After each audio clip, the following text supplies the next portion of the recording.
हे तपो निष्ठ आपका अभिनंदनो। और मैं ही नहीं देवता, यह कृतकृत्य हुई मेरी मिथिला समाज, ये कर रहा जनको है पदे वंदनो। देवता के सृजनों पर शिवक का प्रणाम पे। सत्यो सगुणों के उपासक सरल शांत सदाचारी शास्त्रोक्त सम्रांगण में श्रेष्ठ शीरध्वज, जो अचबत अंदर पर माता ही तेई नाहिन साधु सभा तेह शेई। यानी राज मद रूपी मदिरा का वही राजा आचमन करता है जिसने संत महात्माओं की सभा का सेवन नहीं किया। और यहाँ पर याज्ञवल्क्य श्वेत के उद्गालक जैसे ऋषियों के द्वारा सदैव ज्ञान की चर्चा होती है। मुद मंगल मैं संत समाजू, जो जग जंगम तीर्थ राजू। अचल प्रयाग और सचल प्रयाग। अचल प्रयाग एक ही स्थान पर है जहां व्यक्ति को स्वयं चल करके जाना पड़ता है, और जो संतों का समाज है ये चलता फिरता प्रयाग है, ये स्वयं व्यक्ति के पास चल करके आता है। तो ऐसे पवित्र और पावन प्रयाग में, संत समाज रूपी प्रयाग में मज्जन करने वाले महिपाल, शुभाशीर्वाद मंगल कामना तुम्हारे जीवन के लिए। तुम हो योगी अदित महान, तुम्हारे लिए यही वरदान। तुम्हारा राज प्रफुल्लित नंदन सा हो, तुम्हारा हृदय प्रफुल्लित चंदन सा हो, लेकिन सिंहासन की ऊंचाई से निज की नाप कभी मत करना।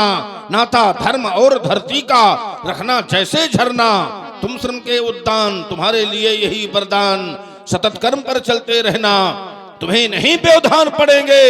और आशीष यही है जनक तुम्हें घर बैठे भगवान मिलेंगे। आयुष्मान भव, चिरंजीव भव, यशस्वी भव, पूर्ण काम भव शीरध्वज। सी बुलाए प्रणाम करावा। सीता की ससतियों आओ बेटी, आओ। देखो ना, ये भार्गव परशुराम जी हैं, इनको दोनों हाथ जोड़कर नतमस्तक होकर प्रणाम करो। ये किस बालिका के द्वारा प्रणाम प्रस्तुत करवा रहे हो शीरध्वज? जिस बालिका को देख करके शांति, कांति और क्रांति का अनुभव हो रहा है, ऐसा प्रतीत हो रहा है भोलानाथ के बामांग को छोड़ मैया पार्वती उभय भेष धारण कर मेरे सन्मुख प्रस्तुत हो गई हैं। ऐसी सुंदर बालिका, दिव्य बालिका कौन है शीरध्वज? बताओ जनक सुता ये कौन? अरुंधति व्रत आराध्यासी, अनसुईया की समसंध्यासी, उमा रमासी झिलमिल झांकी झलकाती ये कौन? बताओ जनक सुता ये कौन? बताओ जनक सुता ये कौन?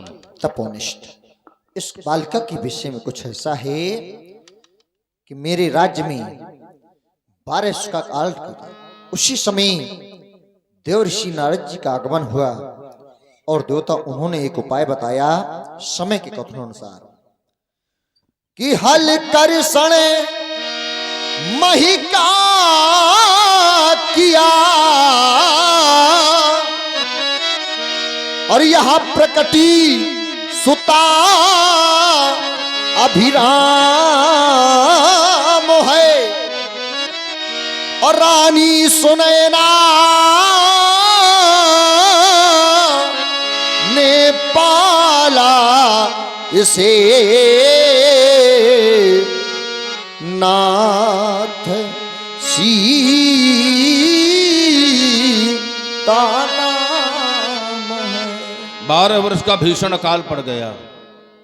देवर्षि नारद ने परामर्श किया कि सोने के हल के द्वारा भूशोधन किया जाए। अब देखिए, प्रायः सभी जितने किसान होते हैं लौह के हल के द्वारा ही भूशोधन करते हैं। लौह का हल होता है और वो लौह कार के द्वारा निर्मित किया जाता है। अब सोने का हल, सोने का काम लौहकार से नहीं हो सकता है, स्वर्णकार के द्वारा ही संभव होगा। लेकिन इतना सोना राष्ट्र में नहीं था जिसे सोने का हल बनवाया जा सके। उस समय दक्षिण भारत सौराष्ट्र के राजा पुर ने राजा जनक को स्वर्ण निर्मित हल महाराज पृथु के समय का दिया। तुम्हारे द्वारा हल कर्षण किया गया। धरती ने सोचा कि आज भारत भूमि का महिपाल राजोचित अभिमान का परित्याग करके हल लेकर के खेत में आ गया है। उस समय वसुंधरा ने पुत्री दिया। देखिए सुने भूपति अनेक झूठे झूठे नाम साचे तिरहुतनाथ साख देत मही है। महीपत शब्द की गरिमा तुम्हारे द्वारा सार्थक हो गई है, तो बालिका के लिए शुभाशीर्वाद है। और कभी कभी अतिवृष्टि, कभी कभी अनावृष्टि और कभी कभी उपल वृष्टि यानी पत्थर गिरने लगते हैं, तो किसान अत्यंत त्रसित हो जाते हैं। तो समस्त किसानों के हित के लिए इस बालिका के माध्यम से इस धरती माता का एक संदेश है, ताकि समय समय पर वर्षा हो, और जब समय समय पर वर्षा होगी तो अन्न का उत्पादन होगा, और जब अन्न का उत्पादन होगा तो समस्त किसान प्रसन्न होंगे। तो हम किसानों के हित के लिए बालिका के माध्यम से धरती माता का एक संदेश। अब जा बेटी तू जा, जा बेटी तू जा, कह देना धरती माता से अधिक अन्न उपजा। जा बेटी तू जा, कहीं पे चावल कहीं पे गेहूं, कहीं पे चावल कहीं पे गेहूं, और कहीं पे महुआ गन्ना, कहीं पे हीरा कहीं पे मोती, कहीं पे माणिक पन्ना। सब प्रकार के धन धान्यों से इस वसुधा को भर जा।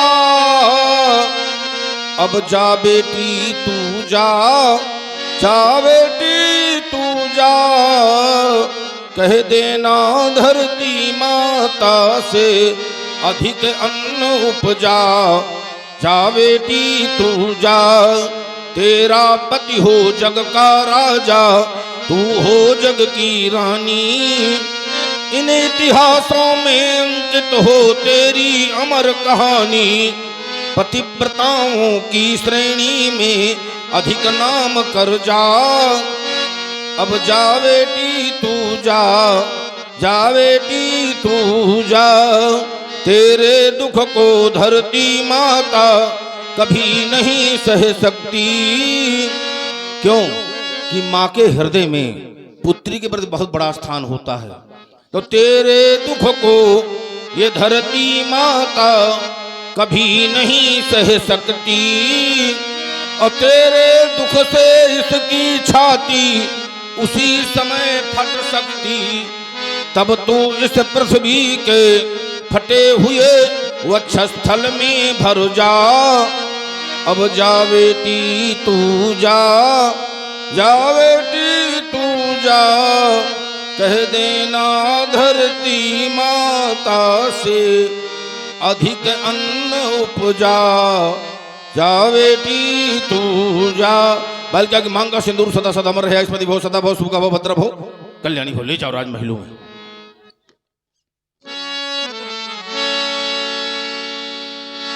बहुरी बिलोक विजय हसन कहु का अति भीर, पूछत जान अजान जिम व्याप्यहु को शरीर। धीरध्वज, आज हम मिथिला में क्या देख रहे हैं कि 18 योजन 72 कोष से बने हुए इस विस्तृत पांडाल के अंतर्गत जहां तक हमारी दृष्टि जाती है तो अधीक्षक, समीक्षक, परीक्षक और निरीक्षक आज यहां दिखाई पड़ रहे हैं। मिथिला में ऐसी भीड़ आज तक नहीं हुई। कहो काहत भीड़, इन राजाओं की भीड़ का कारण क्या है, मैं जानना चाहूंगा शीरध्वज। समाचार कही जनक सुनाए, यही कारण मही